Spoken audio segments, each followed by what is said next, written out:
Good afternoon, good evening, good morning, wherever you are in the country, in the world.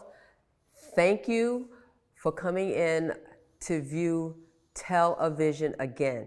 This is part 2 of the first show that I had with Rick Robinson.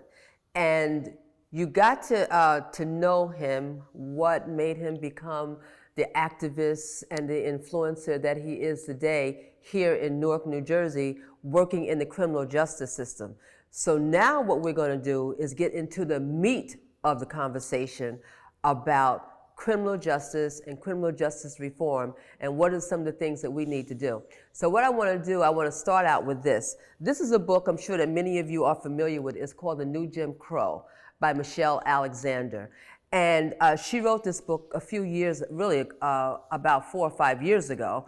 And it's all about criminal justice and what happens when people get caught up in the system. And in one of the chapters, there's a reverend that made this statement, and it just stuck with me ever since I got this book, right? Wow. And this is what he says. He says, not surprisingly, for many black men, the hurt and depression gives way to anger, right? And this is something that you had talked about as far as the trauma and everything. A black minister in Waterloo, Mississippi explained his outrage at the fate that has befallen African Americans in the post-civil rights era. It's a hustle. He said angrily, felony, see, this is what got me. He said, felony is the new N-word. They don't have to call you the N-word anymore. They just say you're a felon. In every ghetto, you see alarming numbers of young men with felony convictions. Once you have that felony stamp, your hope for employment, which we just talked about earlier. Yes. Your hope for employment, for any kind of integration into society, it begins to fade out. Today's lynching is a felony charge. Today's lynching is incarceration. How true that is. Yes. That is so true. So a lot of our young women and a lot of our young brothers out there, I think if they had a different take on life when they were younger, we would have proven to be so much, I would say, successful. Okay, so then, with your saying that, a different take on life, Yeah. because one of the things that I noticed when I was working inside the prisons, right? Okay. This is what I noticed. The majority of the brothers and sisters in there, particularly the men, did not have a high school diploma or a GED. Many of them couldn't read or comprehend their discoveries that was given to them, with their charges and everything. And when I realized that, I said, wow, this is like a correlation between bad education and incarceration, or the prison pipeline, you know. And so now, what I'm thinking about in working with them when I was working inside, like, how do we begin to address that issue from education? Because that's basic, If they don't have their high school diploma, it's difficult for them to get a job, even if they're not a felon. But when they have the felony, it becomes more difficult for them to get a job or housing. Yeah, they pretty much put on a low end totem pole, and they're being discarded, and that's problematic. So I spoke at the State House one time regarding individuals who were locked up and they actually served their time for probation and parole to become better citizens and remove the barriers. But we have to find a way to get into the prisons and make our brothers and sisters have not just an opportunity, but an abundant of opportunities and options. Because if you're providing something, that might not be applicable for, say, Rashid. May be applicable for Tariq, but not for Rashid. So we have to look and see what the talents are in the prison. Well, so this is the thing. In prison, they're very restrictive, and they want you to do what they want you to do. Even if they actually offer all these programs. Now, New Jersey Department of Corrections have a lot of programs. yes, they do. They have a lot. They do. But some of those programs are unreachable.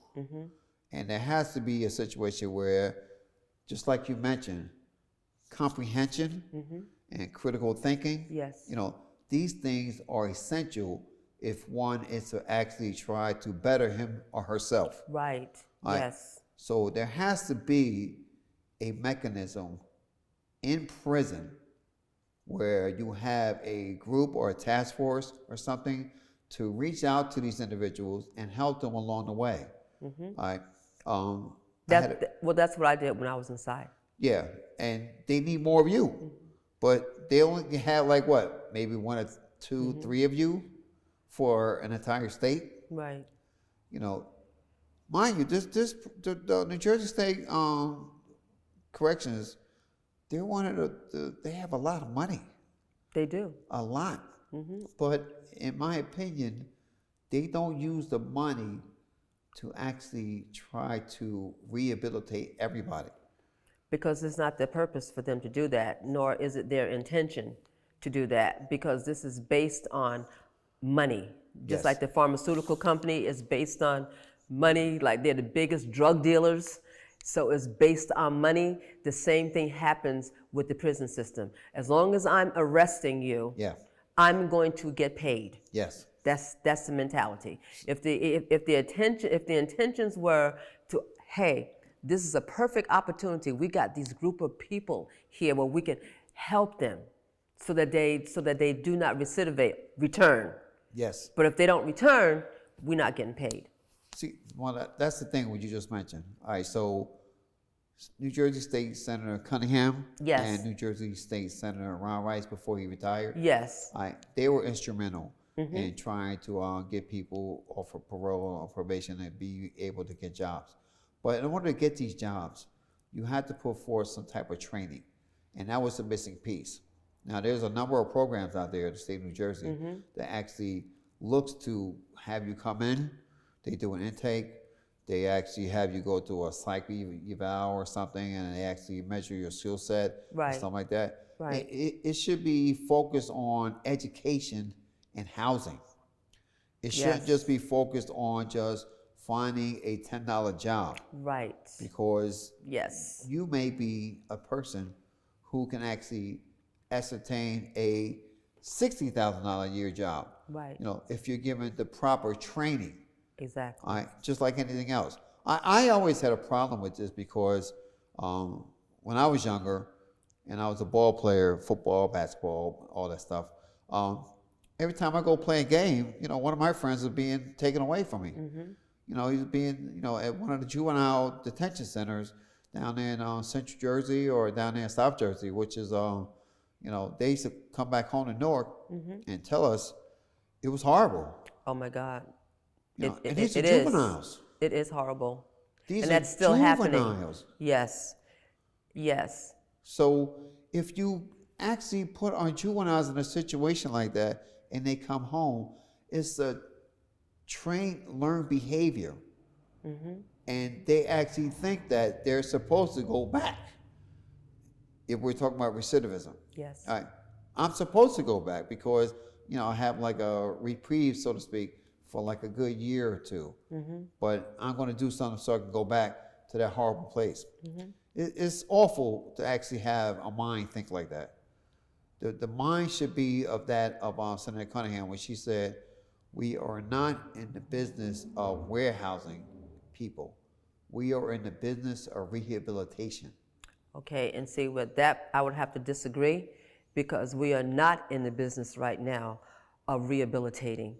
our brothers and sisters, and that includes all brothers and sisters, black, white, Latino, all that. We're not in the business of rehabilitating them. We're in the business of making sure that they return, okay? Yes. And the issue is like when you're there with, because when you're inside with these brothers and sisters, Yeah. they are phenomenal.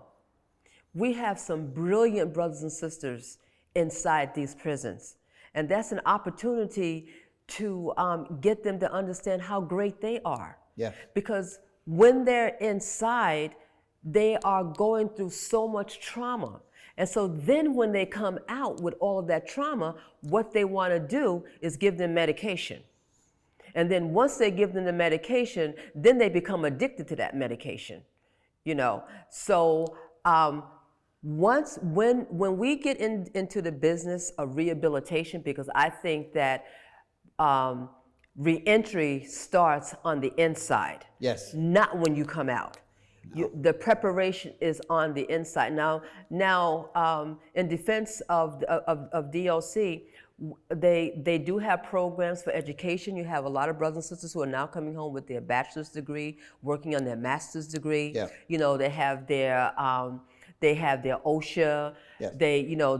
They have their construction trades. So if we look at that as a school, this is a school while you're here. Yeah. And if they mandate while you're here, you can't be sleeping in the bed all day. You have to come to these programs so that when you leave, you're able to get a job. When I was working inside, one of the things I would always tell the brothers and sisters is that you have to have a minimum of a high school diploma. Yes. You're supposed to have your high school diploma or your GED, right? Now, once you get that, then we have to help you, as you just said earlier, train. How do we train them? We have to train them how to get jobs, how to prepare for jobs. You know, one of the things that I've learned with a lot of these brothers and sisters who have felonies, and you know, by law, when they're going on an interview, they can't ask you anything about it. But however, they circle. Yes, but however, what we should do is prepare them on how to respond to the questions, how to answer the questions in the correct way. And a lot of them don't know how to do that because this is just too funny, Rick, because this brother came home from prison, and so I'm doing a resume for him, and I'm looking at his resume that he gave me. I said, but you're missing 7 years. Yes. He said, oh, well, I don't want them to know that I was in prison. I said, well, here's the thing. The fact that you got that gap, they're going to assume that. So this is what you do. Let me put a resume together for you with everything that you did, because I know while you was in prison, you had a job. Yes. And what they're looking for are skills. And there's a lot of programs that have second chance programs. They want to see what you did. So we have to get in there and change their mindset of certain things because, see, they're embarrassed about the fact that they were in prison. So I'll say to them, yeah, but you served your time. You did the time. Now that you've done the time, now you have to become gainfully employed. And, you know, attitude is everything. Well, doing your time is one thing, but you touched on something earlier. Reentry should start while you're inside. So you can do your time and you can actually focus on a craft or focus on a trade or focus on a career or focus on broadening your education or focus on trying to, now mind you know, hypothetically, if I'm jailing, you know, my girl is jailing with me. That's right. Or my mom, my dad is jailing with me. My brothers and sisters are jailing with me. That's right. So you have to look and see, all right, we need that support, all right, because we want to set you up nicely, but they should be learning something in prison, and that should actually, now when it comes to those questions that are hard to answer, all right, there should be a allotment of organizational representatives that can vouch for you and say, listen, I may have done this for the 7 years, but here's a recommendation letter from the ABC company. Right. Here's a recommendation from a counselor regarding that I actually put in efforts to actually improve myself for the past 3 years doing A, B, C, and D. Yes. All right, so although I made a mistake, like a lot of other people do, they make mistakes. I have been trying to improve myself, and I have done so, and I think I deserve a chance at this employment opportunity. Yes. I think I deserve a chance at this housing opportunity. Right. I definitely deserve this chance with an educational opportunity. Definitely. So we have to find a way to work with the New Jersey Department of Corrections and and the juvenile justice system, because I think when they're inside, you're not going to learn what you should be learning. Like you said, you're just laying in the bed, getting up. I hit my 100 push-ups. I hit my 100 sit-ups. I do my 100 pull-ups, play a little basketball, but I'm not reading. I'm not doing any work to improve myself. I'm not actually focusing on my comprehension. I'm not focusing on my mathematical skills. I need to actually find a way to enhance myself. And New Jersey Department of Corrections should be looking into those type of measures. Offering programs, that's great. And I mentioned in part one that they have a lot of programs. Right. But some programs are not going to be applicable or not going to be able to work for, say, a Maisha or a Cherie. You got to find something that actually helps them. And that should be the focus. That should be the goal. Right. Now, before they get in prison, before they even, I think that there should be steps taken, because I'm quite sure. Now, I'm going by when I grew up, all my friends actually had to go to juvenile prisons, that if you present me or present them with an opportunity on our heritage or history, you show me how things went wrong, and it's up to me to correct it and do something that's going to make my family proud. All right? Because I haven't learned anything when I was in school regarding African American history, but I know that we have something on the table now regarding African American history, thanks to the former Assemblyman Mr. Payne, William Payne, Yes. And there's another Assemblyman too who actually did that. Craig Stanley. Yeah, Mr. Stanley. I credit them with phenomenal efforts, because that right there, that will actually satisfy, in my opinion, 50% of the 60% black people that's in prison. It's only 14% of black residents in New Jersey, but our prisons have 60% black people, and that's unheard of. Now, let me tell you something else about New Jersey prisons. They have a situation regarding the buds person. Yeah. We have a new one now. Governor Murphy hired Terry Schuster from, I think he came from Texas.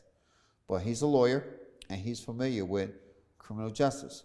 So before he hired Schuster, you had that issue with Edna Mahan, where women were getting raped by correctional officers. That's right, yes. So you had that problem. You also had problems where individuals were being woken up in the middle of the night by harassing correctional officers, mostly racist officers, all right, for no reason. Right. Just running a check and, trying to find any kind of contraband. Right. You have this situation now. You're already in prison. You're pissed because you're in prison. Exactly. Right?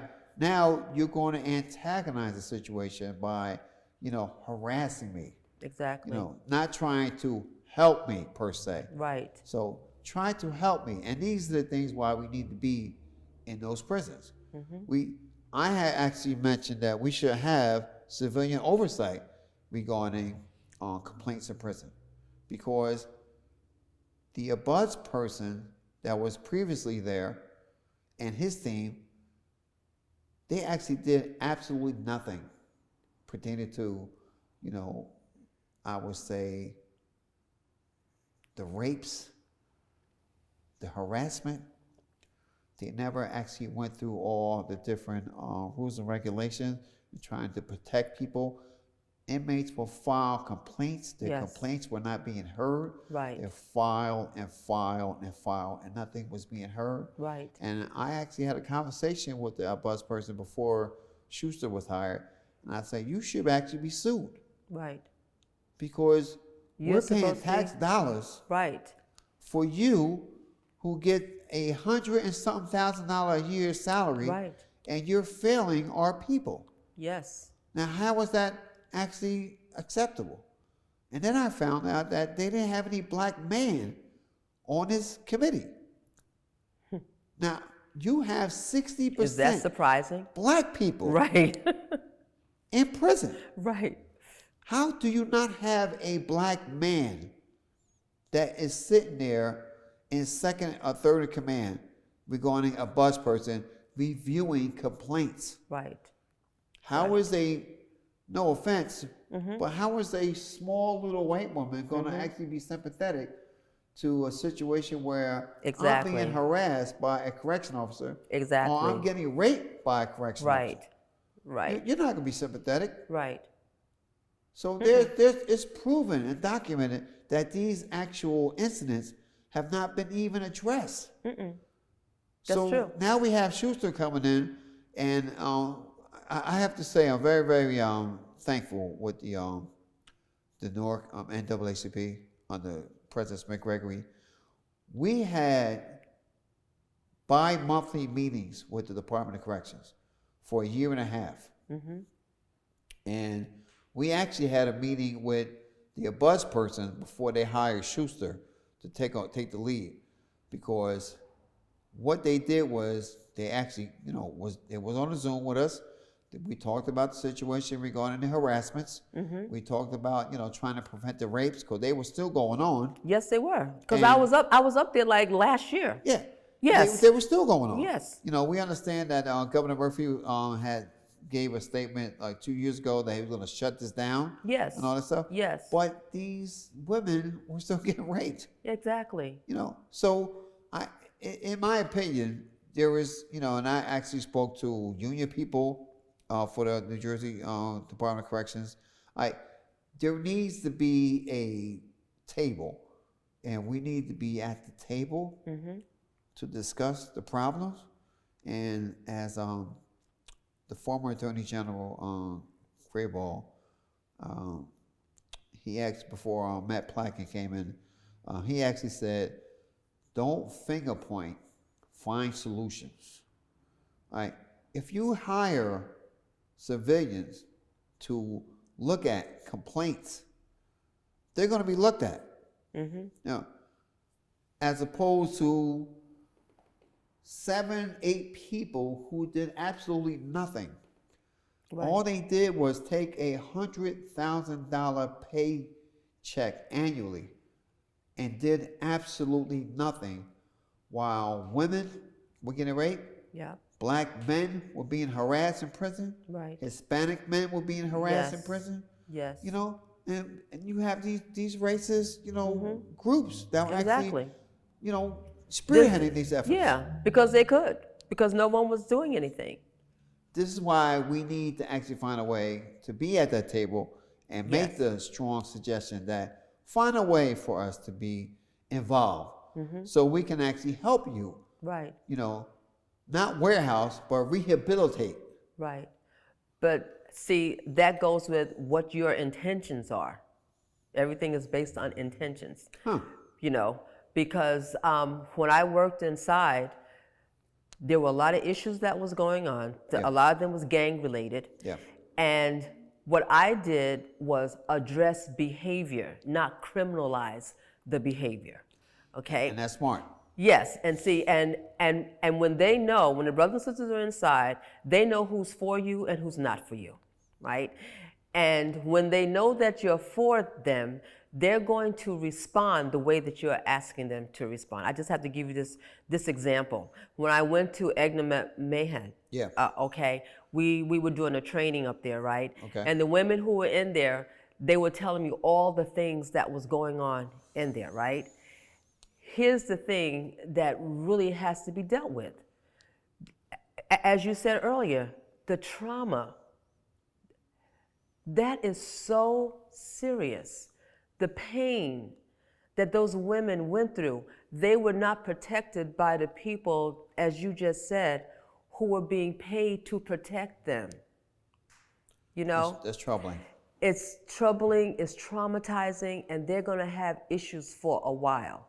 That's why mental health is so important.